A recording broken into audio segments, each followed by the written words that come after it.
کہ کیسے ایک شخص جو کہ اپنی فیملی کے ساتھ مری گھومنے گیا تھا، انتہائی زور کی چیخوں کی آوازیں سنی جو جنگل کی طرف سے آ رہی تھی۔ یہ آوازیں کسی مرد کی تھیں، کوئی اس کو جنات، کوئی اس کو سایہ، کوئی اس کو آصف کے نام سے جانتا ہے۔ یہ ہولناک منظر دیکھ کے میں اور میرا کزن جلد سے جلد گھر پہنچ گئے۔ انسانوں اور جانوروں کے علاوہ بھی ایک ایسی اندیکھی مخلوق کا بسیرا ہے۔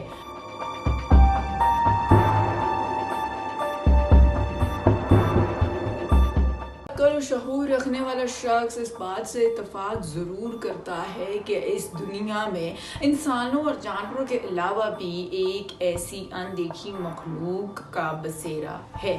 میں آپ کو بتا دوں کہ ہر زبان میں، ہر مذہب میں، ہر شخص اس اندیکھی مخلوق کو مختلف ناموں سے پہچانتی ہے۔ کوئی اس کو جنات، کوئی اس کو سایہ، کوئی اس کو آصف کے نام سے جانتا ہے۔ آج ہم اسی بارے میں بات کرنے والے ہیں، اور آج کی جو ویڈیو ہے وہ ہے اسلام آباد اور پنڈی کے ساتھ ایک خوبصورت شہر مری کی، جو کہ اپنی خوبصورتی کے لیے تو پورے پاکستان سمیت پوری دنیا میں مشہور ہے، لیکن میں آپ کو بتا دوں کہ وہاں پہ ایسی اندیکھی مخلوقات بہت زیادہ ہیں جو کہ نہ صرف وہاں کے مقامی لوگوں کو تنگ کرتی ہیں بلکہ دور سے آئے وہاں پہ گھومنے پھرنے والے افرادوں کو بھی نظر آتی ہے۔ آج کی سٹوری یہی ہونے والی ہے کہ کیسے ایک شخص جو کہ اپنی فیملی کے ساتھ مری گھومنے گیا تھا، اس کا وہ یادگار ٹرپ مزید یادگار ہو گیا کیونکہ اس نے ایک ایسی اندیکھی مخلوق دیکھ لی تھی۔ یہ کہانی ایک لڑکے کی ہے جو کہ گیا اپنی فیملی کے ساتھ ویکیشنز گزارنے تھا مری، اور اس لڑکے کا تعلق لاہور سے تھا۔ وہ جہاں پہنچا تو وہاں پہ پہلا دن تو انتہائی سکون سے گزرا، لیکن دوسرا دن کچھ ایسا ہوا جو کہ آج بھی اس لڑکے کے رونگٹے کھڑے کر دیتا ہے۔ بقول اس لڑکے کے، اس کا کہنا ہے وہ دوسرے دن رات کو اپنے کزن کے ساتھ جب باہر واک کر رہا تھا تو اس نے کچھ ایسا دیکھا جو آج بھی اس کو اور اس کے کزن کو انتہائی خوف زدہ کر دیتا ہے۔ اس نے کہا کہ یہ اس ٹائم کا واقعہ ہے جب ہم چھوٹے بچے ہوا کرتے تھے، یہی کوئی ہماری عمریں ہوا کرتی تھی 12، 13، 14 سال کی، اور میں اپنے کزن کے ساتھ باہر واک کرنے گیا کیونکہ رات ہو چکی تھی تو اس کی والدہ نے اس کو بہت دور جانے کی اجازت نہیں دی، کیونکہ مقامی لوگوں کا یہ کہنا ہے کہ اس سائڈ پر یا اس جگہ پہ کچھ نہ کچھ ضرور ہے جو کہ ان کو رات کے وقت نظر آتا ہے۔ اور یوں ہی ہوا، جب وہ دونوں باہر واک کر رہے تھے، اس کا کہنا ہے کہ ہمارے گھر کے سائیڈ پر یا جہاں ہمارا سٹے تھا اس کے سائیڈ پر ایک گھنا جنگل تھا جو انتہائی خوف زدہ کر رہا تھا ہمیں رات کے وقت، اور وہاں پہ کوئی ایسی اسٹریٹ لائٹ بھی زیادہ نہیں تھی جیسے شہروں میں ہوا کرتی ہیں۔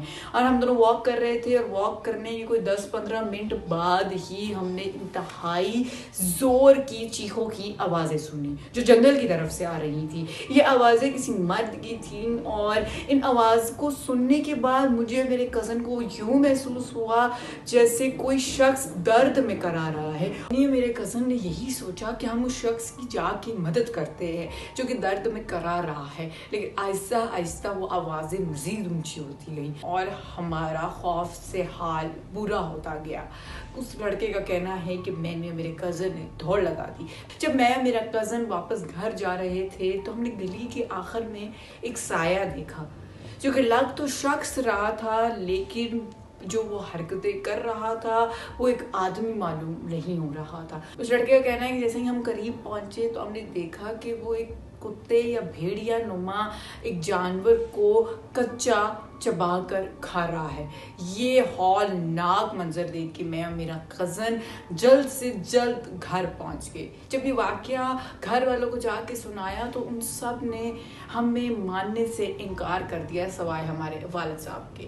انہوں نے اس بات پر ہم سے تفصیلاً پوچھا، اور اگلے دن صبح ہوتے ہی انہوں نے مقامی لوگوں سے بھی اس بارے میں بات کی۔ مقامی لوگوں کا کہنا تھا کہ یہ شخص یا یہ جو بھی چیز ہے جو کہ لگتا تو ایک آدمی کی طرح ہے لیکن وہ آدمی نہیں ہے، نہ ہی وہ ایک جانور ہے، اس کو ہم نے اکثر یہاں پہ دیکھا ہے۔ مقامی لوگوں کا یہ بھی کہنا ہے کہ یہ اندیکھی مخلوقوں کے مال مویشیوں کو بھی بہت زیادہ تنگ کرتی ہے اور بہت سارے لوگوں کے تو مال مویشی سے چیر پھاڑ کے کھا بھی لیے ہیں۔ مقامی لوگوں کو یہ چیز رات کو نظر آتی ہے اور ان بقول مقامی لوگوں کے ان کا کہنا ہے کہ اس لیے ہم رات کو جلدی اپنے گھروں کی طرف لوٹ جاتے ہیں۔ مقامی لوگوں نے یہ بھی کہا کہ ہم اسی وجہ سے اسلحہ رکھنے کے بھی حق میں ہیں۔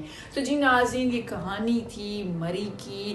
میں آپ سے ملوں گی اب اگلی ویڈیو میں ایک اور خوفناک سٹوری کے ساتھ۔ تب تک دے مجھے اجازت۔ اللہ حافظ۔